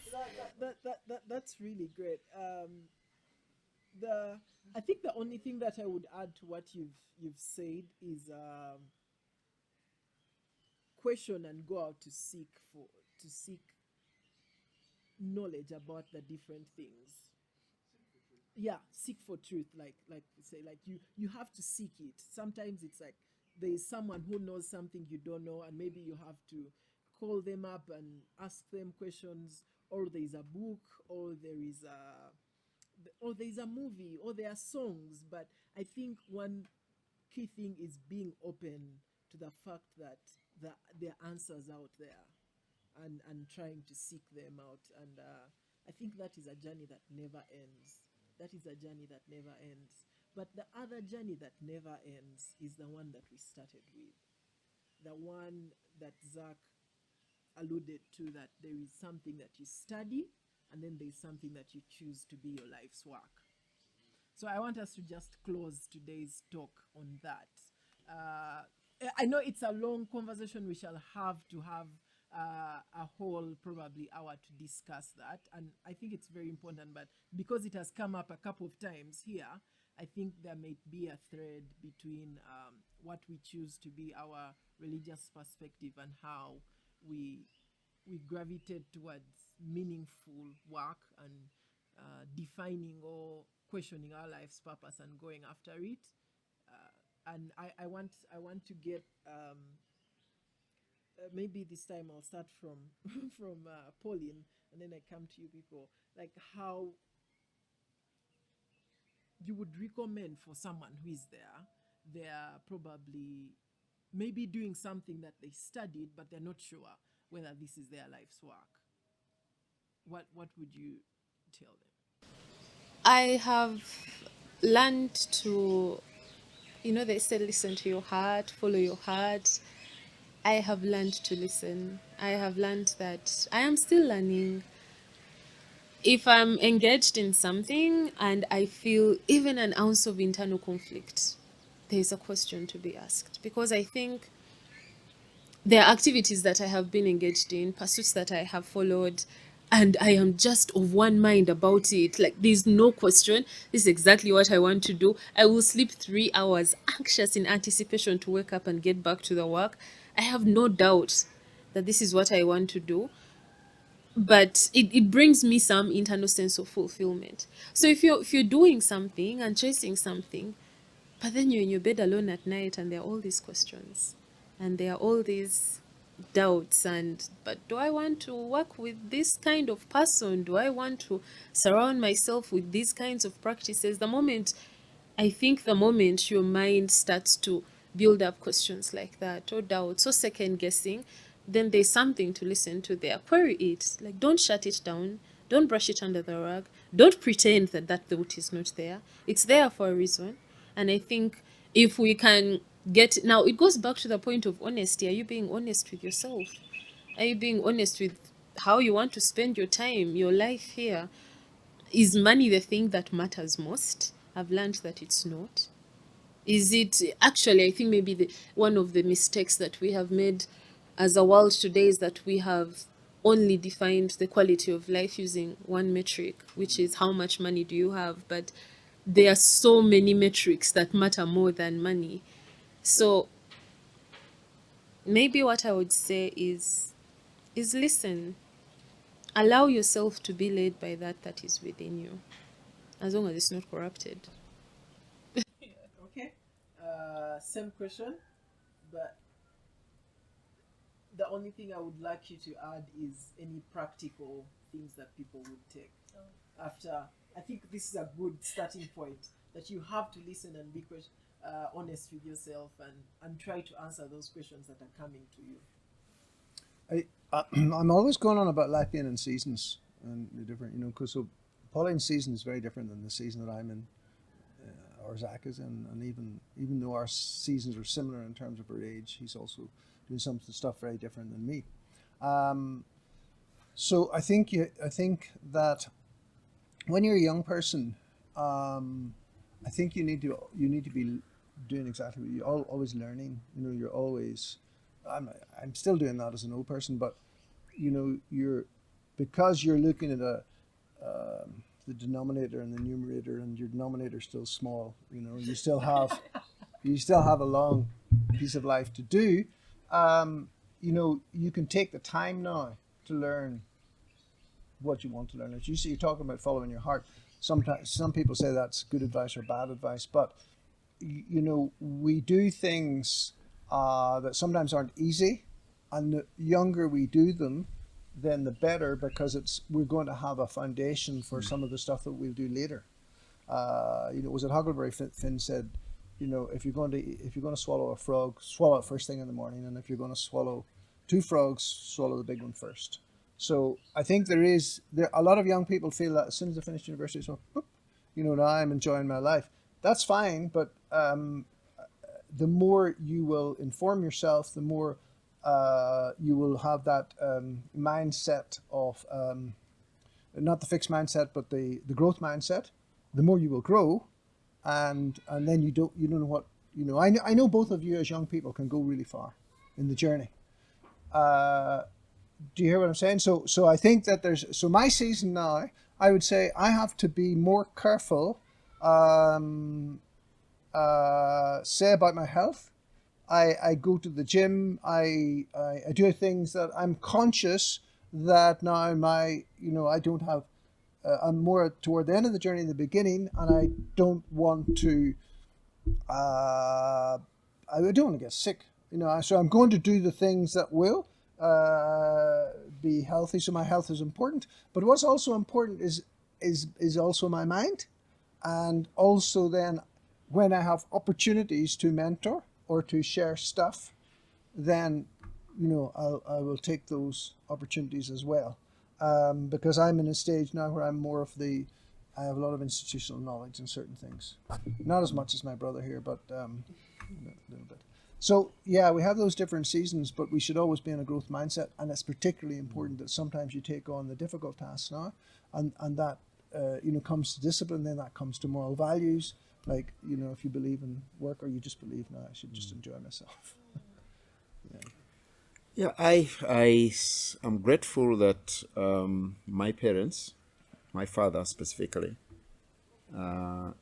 nurtured me in a way in which the inquisitive mind, the curious mind, really was something that I cherish as an inheritance from my father. The questioning, so the point you make. So now I say both to myself and to my generation and to those younger and those older, stay hungry, stay curious, and stay humble. Stay humble, stay curious, stay hungry. And I think at every stage, the point you make is a moment for discovering yourself, is a moment to discover the world. And so stay curious. And because we are, with the capacity that is within us is amazing. So the idea that, which my generation and time bought into, that you'll only do one thing in life, you'll just be this one thing, was a lie. We bought it. I think it impoverished us even more. That, I trained, my first degree is in physics. I was pursuing a master's in physics. I was hoping to be a teacher of physics, a teacher of physics. Was that a waste? No. The physics degree nurtured, trained, sharpened my mind in a particular way. There's a way in which I think that my mathematics and physics background shaped me. It was great. I didn't use it because then I went into Christian work. The next season, I was just traveling both Uganda. There is not a part of Uganda I have not been to. And I'm grateful for those earlier years that exposed me to the whole of Uganda. And then later to the whole of Africa. And then later to the whole world. Now, I'm possibly getting into a season where I'm located in. So, discerning the season of life in which you are. Not to be stuck. I think that my big brother makes a very strong point. Life is given to us in seasons. And every season demands a new you. A new you, a new way of thinking, a new way of reimagining. New relationships. It literally matters who you are relating with. It matters who you're hanging out with, The things that my parents told me, when I quit, I took a decision to quit a master's in physics. And the only person who told me, just follow what you hear as you understand God's leading on your life and how you're feeling it. Just go. My father simply said to me, I knew, son, you would never make a good engineer. And he was right. I am not good with machines. He was brilliant. So the people that safe from that in the world. The people that are close to you, that see you for who you are, matter. So my father said, son, I agree. If this is the choice you've made, I could go on and on and on. So I think that the people you hang out with help us to be more centered, to be more anchored. Certainly, Your faith community matters. However you describe your faith, it really matters. Who you hang out with that give you the sense of the world. And I think that way. So once you open your world, the capacities in you can grow. The first degree you did may be economics. What was it? Engineering. You did engineering. Yeah, engineering. Wow, excellent. Look, a two-field engineer here. So she did engineering, and then you went into finance. Exactly. Now what do? I bake. And you're capable of all those things. So, but there is a season for each of these. We can't do everything in every season. No. There is a season for a particular emphasis. And that way you grow better, you know. I think, in the last 10, 15 years, I've made a deliberate choice to engage with the politics of this country, including and the business. I was very much engaged in the promoting of ethical business. This is one thing about me that people don't actually know, that I was actually involved in the promoting of ethical business in this country. Because I believe two things that change the world is business and politics. So, again, the whole question of purpose. So I think that everything we've said together, I say amen. Stay humble, stay curious, and stay hungry. And you? Yeah. My answer to this. Yeah. So Good. I honestly think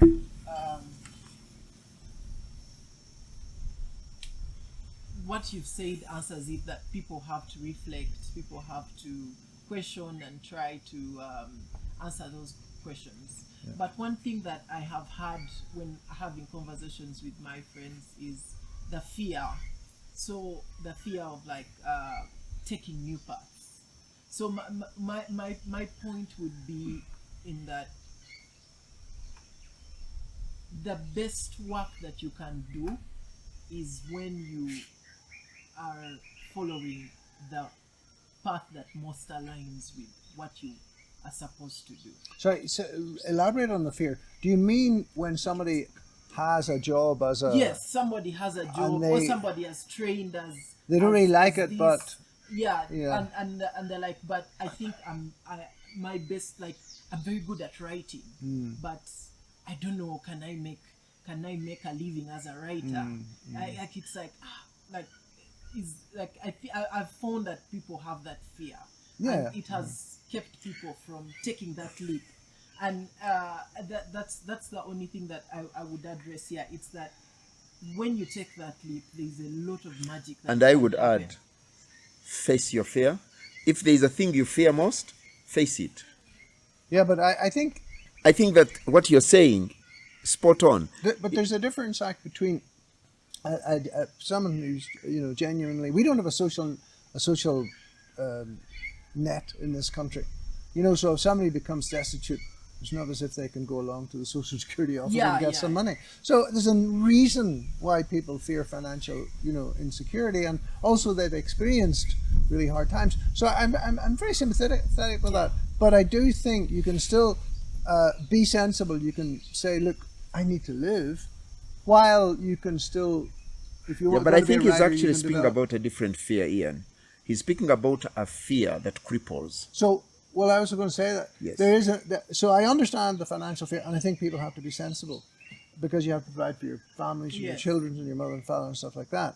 But I can say from my own personal experience, every time I have taken a step, okay, it hasn't been a step in the dark, but it has taken me down from what I had. I've always, if I start another business or do another, come to Uganda or something like that, when I came to Uganda, I didn't have a car.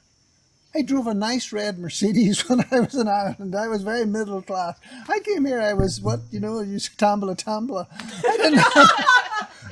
I got around by walking, I didn't have a car for quite some time. I didn't, we didn't have anything from CMS or anything.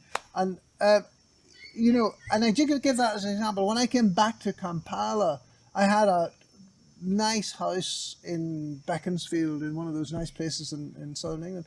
I came back, I had somebody's room here, and I didn't even like the person I stayed with. So every time I've done something, when we did the farm, we took tents out with people. so often, yes, there's that fear, you don't want to go back, but you can still provide for that, but you still may have to be humble enough to step down and start again at the bottom. As a baker, you start, Yeah. So, And actually, sorry, Zach. No. But I think that we're on the same page, actually. I think what you're saying, though, and that's what I was saying is different, is that sometimes our fears we are too unrealistic about life. Yes. The choices we make have consequences, and it's fine, But I think we buy into the lie of the world that must always be climbing up. Nice. But the way up is first down. Yeah. And I think you make a very strong point. And so let's still face that fear, because otherwise you'll be crippled and you'll never make any progress. Yeah. So I totally with you. Yeah. So you were asking my opinion in terms of purpose and chasing, but the career path I'm taking is literally in direction with this. But I think but it's based on the fact that I think the best work that anyone can do is if they follow that path that they are gravitated towards. I'm trained as a doctor, but for the longest time I've wanted to create things and like not just like machines, but put together an idea like this podcast. It gives me so much fulfillment that this was once just an idea in you guys, but now it's reality and there's thousands of people watching it, and probably it will have impact on millions of people. Like just the sitting down and now I have to put together these ideas to grow it over the next 6 months. The work I'm doing at the university, it's like, okay, there are all these innovation hubs in Uganda. What can we do differently? All the work I'm doing with it's like there are these things that have been pulling me. Right. And it's what I know that everyone has that thing. It's true. Everyone has that thing, and sometimes you're not lucky that is what you get as a degree. But when you get the degree, you still have to do it. Not that it depends on how much safety net you have, but I think that you can still go ahead with that degree and take off extra hours to pursue the other thing that you like. I had to create my own curriculum and study a lot and create a network, spend all my savings on trying to travel to meet people who are doing this line of work. But I think it doesn't happen in one day. That's actually that. It takes years.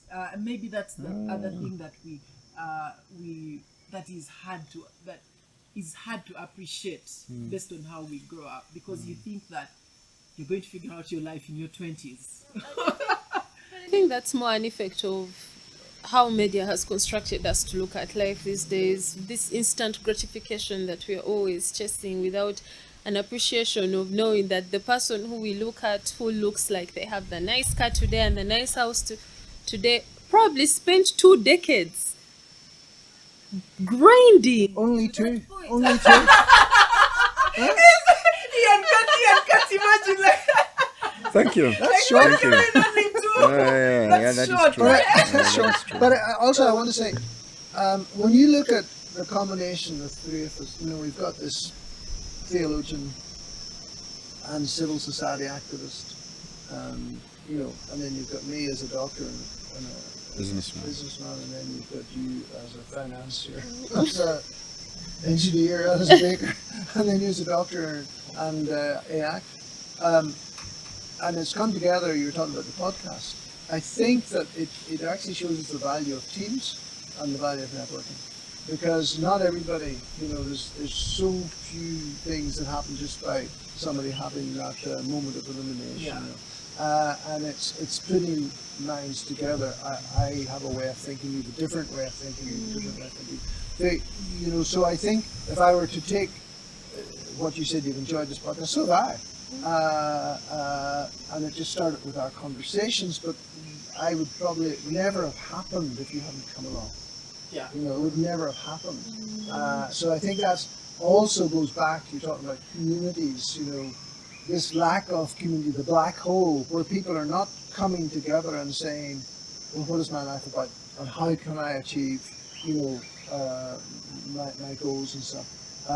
That's why you see Rotary and these things, which they're okay, but if you had more opportunity for that networking and that building of teams and coming together, we fertilize each other. We really do. You know, like they say, two heads are better than one. It's not an additive process even; it multiplies.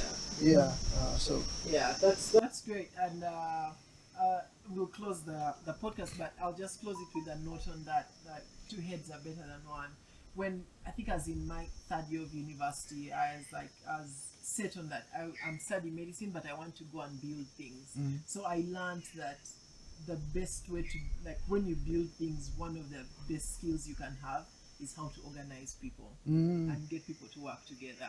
So that got me into leadership and getting teams. I think I have handled teams that go to probably hundreds of people, because at some point I was head of a team that was across the continent. So I think it's very, very key, like putting people together is the magic thing. And I think the whole thing of, there's something in our generation, people prefer texts rather than calls, and probably some people don't want to meet. There's that thing where it's like anti-community, should I say? Yeah. But I believe that this conversation will open people up, and I hope the conversation has been so fruitful, and we hope that you've gotten questions about religion, about your life's work, about purpose, and share this with friends. We'll be back yet with another awesome conversation with two sages. Thank you all. Thank you. Thank you. Thanks, Pauline. Good to meet you. Thank you, Muzee Isaac. Absolutely. Totally delighted.